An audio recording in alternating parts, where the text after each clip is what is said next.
하늘 가족 예배를 통해서 성경 속에 있는 왕들의 이야기를 함께 나누고 있습니다.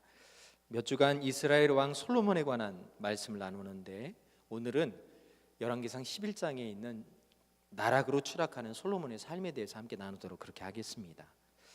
사람들은 올라가는 거, 혁신적인 일을 하는 거, 쇄신하는 거, 새로워지는 거, 그리고 승리하는 상황에 집중을 할 때가 많습니다. 그래서 어떻게 그렇게 높이 올라갔어요? 또 어떻게 그렇게 혁신과 쇄신을 이루었습니까? 또 어떻게 새로워졌지요? 어떻게 성취하였고 승리했는가를 묻고 그것에 관심을 많이 갖습니다. 그리고 망하는 거, 패배하는 거, 또 내려가는 거, 낮아지는 거, 이거에 대해서는 관심을 기울이기보다는 내게 그런 일이 일어나지 않기를 바라는 마음으로 이렇게 터부시할 때가 있습니다. 긍정적인 것을 생각하고 좋은 것을 소망하라는 이야기 여기에서 쓰이는데요, 하지만 성경은 좋은 것도 나쁜 것도 그 바라보는 한 가지 원칙이 있습니다. 좋은 것도 나쁜 것도 모든 것이 하나님의 손에 달려있고 그것이 우리에게 약속으로 주어졌다는 것입니다. 좋은 것도 하나님께서, 나쁜 것도 하나님께서 그렇게 의도하진 않으시지만 좋은 것을 통해서 우리에게 귀한 것으로 우리를 위로하실 때가 있고, 위기와 어려움 속에서 우리가 다듬어져야 될 부분들이 다듬어지는 경우가 있다는 것이죠. 그래서 우리는 모든 것이 다 하나님의 은혜로 되어진 것이고, 하나님은 우리를 내어버리는 것이 아니라 반드시 승리하게 하시고, 그것을 통해서 우리가 하나님에 대해서 더 가까이 가기를 원하신다는 사실을 여러분 믿으시길 바랍니다. 그래서 우리는 약속의 백성이지요, 언약 백성입니다. 하나님은 우리에게 성경을 통해 무수한 말씀을 주셨고 사람마다 때에 맞게 약속을 재확인시켜 주십니다. 그래서 때때로 우리가 기도하다 보면, 말씀 듣다 보면 깨달음이 올 때가 있는데, 그때가 바로 이 재언약의 시간인 것입니다. 그래서 그 눈이 열린 사람, 그분이 원래 그 약속을 붙드는 사람입니다.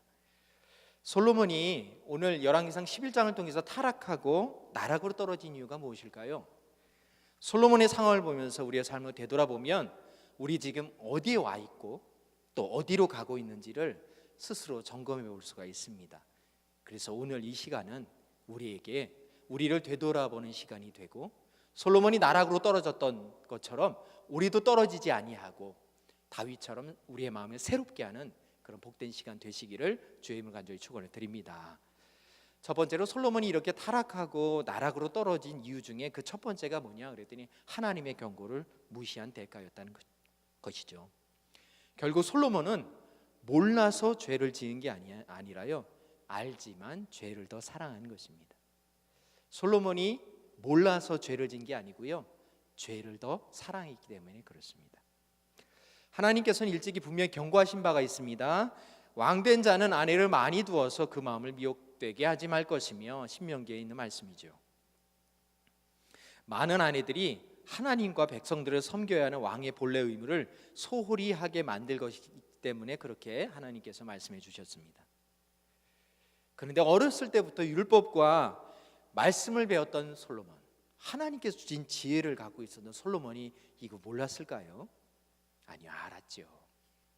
솔로몬은 하나님의 지혜를 충만히 받은 사람이니까 이론적으로는 다 알았을 것입니다. 그러나 현실의 축복에 너무 취한 나머지 그것을 실천할 수 있는 능력을 잃어버린 것입니다. 여러분, 안다고 다 하세요? 아니죠. 해야 아는 것입니다. 우리 1절부터 3절 말씀 우리 함께 읽어볼까요? 1절부터 3절 시작. 솔로몬 왕이 바로의 딸 외에 이방의 많은 여인을 사랑하였으니 곧 모압과 암몬과 에돔과 시돈과 헷 여인이라. 여호와께서 일찍이 이 여러 백성에 대하여 이스라엘 자손에게 말씀하시기를 너희는 그들과 서로 통혼하지 말며 그들도 너희와 서로 통혼하게 하지 말라. 그들이 반드시 너희의 마음을 돌려 그들의 신들을 따르게 하리라 하셨으나 솔로몬이 그들을 사랑하였더라. 왕은 후궁이 700명이요 첩이 300명이라. 그의 여인들이 왕의 마음을 돌아서게 하였더라 말씀하고 있습니다. 솔로몬이 거느린 왕후들이요, 그리고 첩들이 무려 1000명입니다. 솔로몬이 1000명이 된 아내를 둔 것은 사랑한 것 외에 사실은 본래적인 의미로는 동맹을 통해서, 혼인 동맹을 통해서 나라의 안전을 꾀하려고 하는 정치적 목적이 있었을 겁니다. 그러나 어쨌든 하나님의 축복으로 솔로몬이 성공한 것이지요. 자신의 노력으로 성공한 게 아니라 하나님의 축복으로 성공한 것입니다. 오직 하나님으로만 그의 의지를 삼아야 하는데 세상의 군왕들과 같은 똑같은 방법으로, 정략적인 방법으로 왕권을 유지하려 했습니다. 그래서 돌이킬 수 없는 패망의 길로 들어서게 되는 것입니다. 여러분 하나님의 일은 어떤 방법으로 감당해야 될까요? 하나님의 방법으로 감당해야 되죠. 그렇지 않으면 사람이 보기에는 올바르고 성과가 있는 것처럼 보이지만 다른 길을 걸어가게 되어 있습니다. 결국 정략적인 결혼을 통해서 결혼을 한 이 여인들이 솔로몬의 마음을 돌이켜서 우상을 숭배하도록 합니다. 그래서 그의 여인들이 왕의 마음을 돌아서게 하였더라, 이게 자주 반복적으로 나오는데 결국은 서서히 조금씩 돌아섰다는 얘기예요. 계속되는 아내들의 요구, 왕이시여 제가 이거 해도 됩니까? 뭐 그 정도는. 왕이시여 제가 이거 해도 됩니까?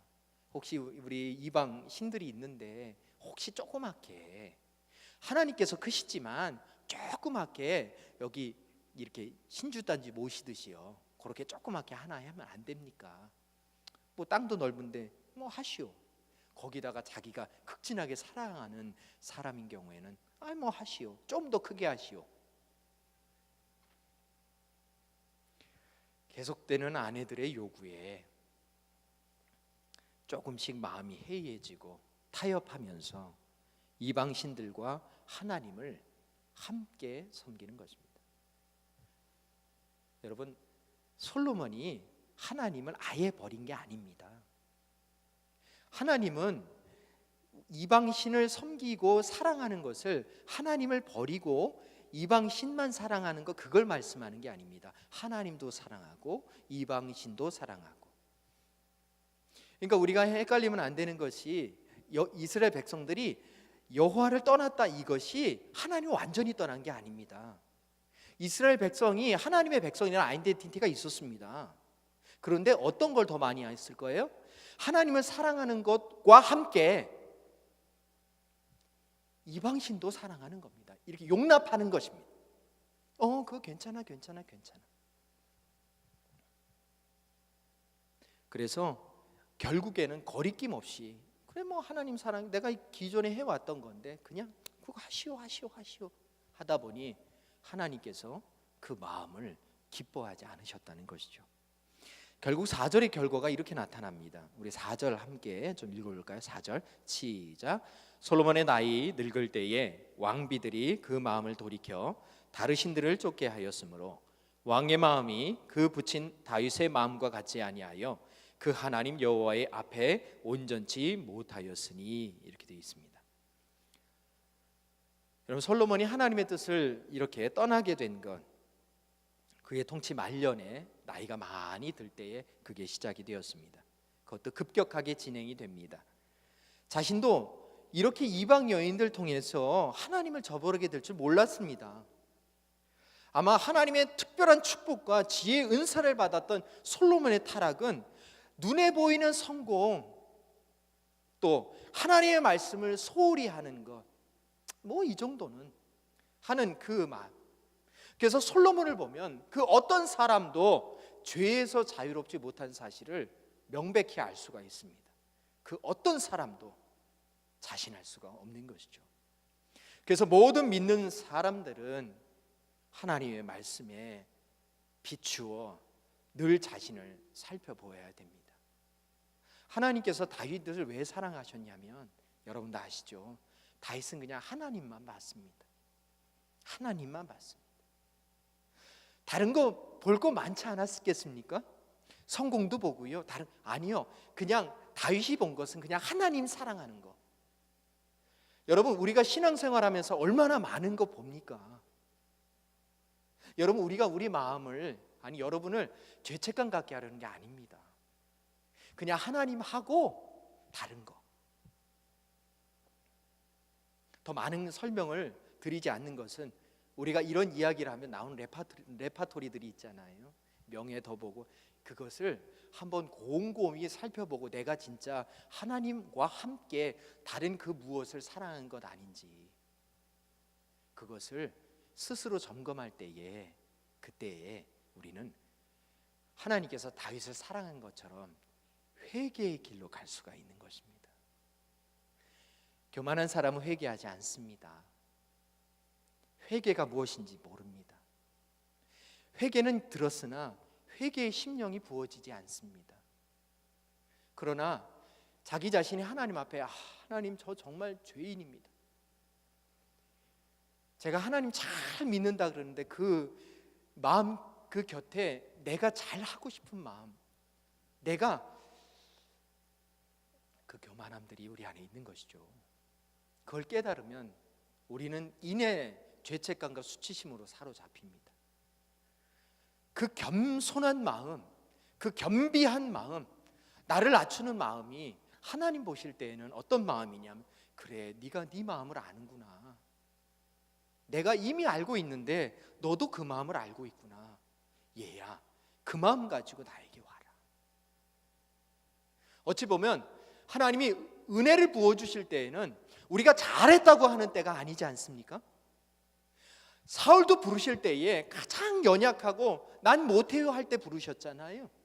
근데 사울의 말로는 하나님 없어도 됩니다. 아니 하나님께서는 언제만 계셔야 되냐면 자기가 힘들 때에만 하나님 계셔야 됩니다. 사무엘을 찾을 때 승리할 때 사무엘 안 찾습니다. 사람들이 막 떠나가니까 사무엘 가면 안 됩니다. 가시더라도 날 축복하고 가셔서 저 이스라엘 백성들이 나를 볼 때에 나를 섬기고 나를 높이고 왕으로서 이러기를 원했던 마음이 사울 아닙니까? 어찌 보면 우리가 하나님께 부르짖는 그때가 언제입니까? 혹시 우리가 힘들 때만은 아닙니까? 혹시나 그런 마음이 우리의 마음 가운데 죄책감과 수치심으로 다가온다면 그때야말로 우리는 하나님 앞에 우리의 진실된 모습을 보여드리는 것입니다. 하나님, 저는 죄인입니다. 하나님, 저는 힘들 때만 하나님 찾는 사람입니다. 하나님, 그냥 주신 거 다 내 것처럼 생각했던 사람입니다. 그런데도 우리 사랑하시는 그 하나님, 다시 하나님 앞에 가오니 우리를 불쌍히 여겨주시고 하나님만 온전히 바라보게 해달라고 그렇게 기도할 수가 있는 것 아니겠습니까? 조심하는 삶, 하나님 앞에 서서 내가 하나님하고 다른 걸 같이 붙들고 있다면 그거 그냥 그래 이 정도는 이 마음보다는 하나님 이런 제가 하나님 보시기에 부끄럽습니다. 하나님 앞에 더 순전한 모습으로 나아가길 원하오니 주님 도와주십시오. 이렇게 정건한 시간이 있을 때에 우리들은 서서히 침몰해가는 솔몬의 전철을 밟지 않게 될 줄 믿습니다. 여러분의 삶이 하나님 앞에 부끄러운 모습이 보일지라도 주님 앞에 나아가 그것을 고백하고 새롭게 정결하고 씻김받는 아름다운 사순절 기간 되시기를 주의 이름 간절히 축원을 드립니다. 두 번째로 솔로몬이 이렇게 타락하고 나락으로 떨어진 두 번째 이유가 뭘까 그랬더니요, 솔로몬이 죄를 지적하고 경고하셨던 하나님을 의도적으로 외면했기 때문입니다. 남을 징계하는 일 그게 쉬울까요? 어려울까요? 어렵죠. 그거 괴로운 일입니다. 하고 싶지 않은 일입니다. 징계하면 대부분 날 미워할 텐데요, 하고 싶지 않죠. 그냥 전 좋은 사람 되고 싶지 않습니까? 그것도 자신이 사랑했고 축복했던 사람, 그리고 내가 온 마음을 다 쏟고 그랬는데 그 사람이 배신해요. 그걸 책망하는 거? 너 왜 이렇게 했어? 쉽지 않은 일입니다. 책망하고도 마음이 편치 않습니다.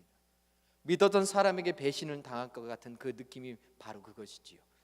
의도한 바가 없이 어쩔 수 없다 해도요, 가슴 아픈 일인데 솔로몬은 의도적으로 하나님을 떠나갑니다.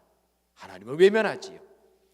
9절과 10절 말씀 저희가 읽진 않았습니다. 제가 좀 읽어드리겠습니다. 솔로몬이 마음을 돌려 이스라엘 하나님 여호와를 떠남으로, 마음을 돌려 떠남으로. 여호와께서 그에게 진노하시니라. 여호와께서 일찍이 두 번이나 그에게 나타나시고 이 일에 대하여 명령하사 다른 신을 따르지 말라 하셨으나 그가 여호와의 명령을 지키지 않았으므로, 이렇게 고백하고 있습니다. 하나님께서요, 두 번 나타나셔서 하신 공통의 말씀이 있었습니다. 다른 신 따르지 말어.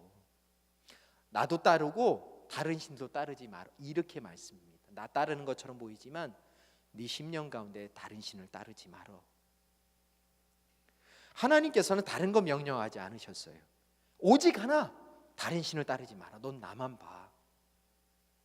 그런데 성경은 솔로몬이 마음을 돌렸다고 해요. 이스라엘 여호와 하나님을 떠났습니다. 그가 여호와의 명령을 지키지 않았으므로 라고 증언하고 있습니다. 여러분, 우리들이 생각할 때 솔로몬 하면 생각나는 그런 많은 에피소드들이 있습니다. 하나님께서 세워주셨습니다. 그리고 하나님께서 세워주신 왕이기 때문에 하나님을 떠날 수 없을 거다, 이게 떠나는 것이 어려운 거 아닌가, 이렇게 생각할 수 있습니다. 꿈으로 만나주셨고 성전에서 임재하셔서 하나님의 영광을 보여주셨습니다. 불로 임하셨습니다. 듣는 마음 뿐만 아니라 모든 부도 주시고 명예도 주시고 그리고 모든 것을 다 허락해 주셨습니다. 왕권도 강화해 주셨습니다. 그러면 여러분 생각해 보십시오. 이 솔로몬만은 다른 신을 따를 수 있는 것이, 이게 너무너무 어려워야 되는 거 아니에요? 하나님의 확실한 인도하심이 있는데 어떻게 다른 신을 따를 수 있을까요? 어려운 일일 것 같은데, 그런데 그럴 수 있다는 걸 솔로몬이 보여주는 거예요. 하나님을 경험하고 하나님을 안다고 해서 다른 신 섬기지 않는 거 아닙니다. 자신하면 안 됩니다. 누굴 보면 알 수 있습니까? 솔로몬 보면 압니다. 민수기 신명기에 이스라엘 백성도 마찬가지였죠. 광야에서 만나와 메추라기로 또 물을 통해서요 먹이고 입히시는 하나님의 능력을 다 봤습니다. 그런데 하나님의 백성들이었던 이스라엘 백성들 여지없이 하나님을 떠납니다. 사사기는 또 어떤가요? 하나님이 사사를 보내주셔서 구원해 주셨는데 여지없이 떠납니다. 그게 7번 반복되잖아요. 여러분, 하나님께서는요 우리의 마음과 생각을 아십니다. 그래서 하나님께서 몰라서 그런 게 아닙니다. 확인하고 싶은 마음이 있습니다. 그래서 솔로몬에게도 그 얘기하신 겁니다. 다른 신을 떠나지 말아라. 그래서 두 번이나 나타나셔서 말씀해 주셨습니다. 어려울 때 하나님의 백성이니까 하나님께 고마운 맡기를 가기를 원하는 마음이 있으십니다. 우리들은 좋을 때는 몰라요. 경험해보지 않으면 몰라요. 그런데 어려움을 겪을 때는 우리의 마음 가운데에 어떤 게 드러나면 우리의 연약함이 막 드러날 때가 있습니다. 해예제 마음이 주는 위험을 솔로몬은 여실히 보여주고 있습니다. 사랑하는 여러분, 하나님을 경험했다고 하나님 안 따는 것 아니에요. 하나님께서 능력 주신다고, 지혜 주신다고, 부를 주시고 명예 주신다고 하나님 안 떠나는 게 아니라는 거죠. 그 경험, 하나님 경험이 우리를 구원으로 보증하는 것 아닙니다.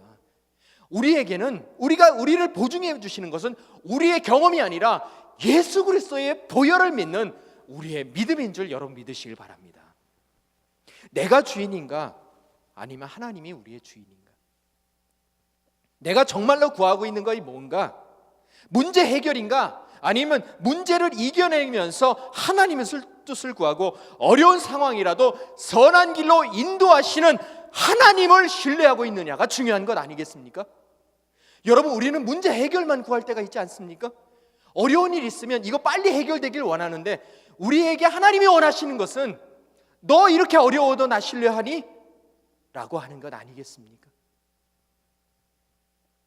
이 마음을 계속적으로 점검하는 시간이 우리에게 그래서 필요한 것입니다. 하나님과 마음을 나누고 내가 혹시 하나님을 신뢰하지 못하는 것 아닌가? 이런 질문을 할 때마다 우리는 우리 안에 있는 우리의 믿음 없음을 볼 때가 있습니다. 믿음이 적은 우리를 볼 때가 있습니다. 그게 우리 안에 우리를 너무 힘들게 할 때가 있습니다. 그러나 우리는 믿음이 적습니다. 하나님 도와주시지 않으면 믿음이 없습니다. 그래서 날마다 믿음이 믿음의 믿음이 부어지도록 날마다 주님 앞에 서야 하는 것이 우리들입니다. 그런데 우리는 성공에 취하면 바쁜 것 때문에 기도하지 못할 때가 있습니다. 사랑하는 여러분, 하나님의 무서운 경고에도 불구하고 솔로몬은 회개하지 않습니다. 다윗과 솔로몬이 다른 이유는 딱 하나입니다. 다윗은 밧세바와의 그런 죄, 나단 선지자 와서 질책하고 책망했을 때에 온전하게 회개했습니다. 저는 그걸 상상만 해도요, 얼마나 수치스러울까. 왕이시여, 당신이 그런 사람입니다. 그 선지자가 그렇게 미웠을 것 같아요. 할 수만 있으면 없애버렸을 것 같습니다. 그런데요, 다윗은 그렇게 하지 않잖아요. 여러분, 우리가 쉽게 다윗의 이야기를 하지만 우리가 막상 그런 일을 경험하면 정말 우리는 다윗처럼 할 수 있을까요? 그래서 다윗을 하나님의 마음에 합한, 내 마음에 합한 자라고 얘기하는 것, 다윗 같은 사람이 없다.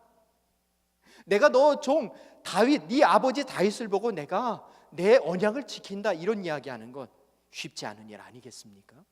우리가 쉽게 다윗을 이야기하고 다윗의 믿음에 대해서 이야기하지만 우리가 정말로 우리의 연약함 가운데 우리의 죄가 드러날 때에, 우리의 연약한 분이 다 드러날 때에 과연 우리는 다윗처럼 그렇게 순전하게 하나님께 회개하고 순전하게 하나님께 나아갈 수 있을까요?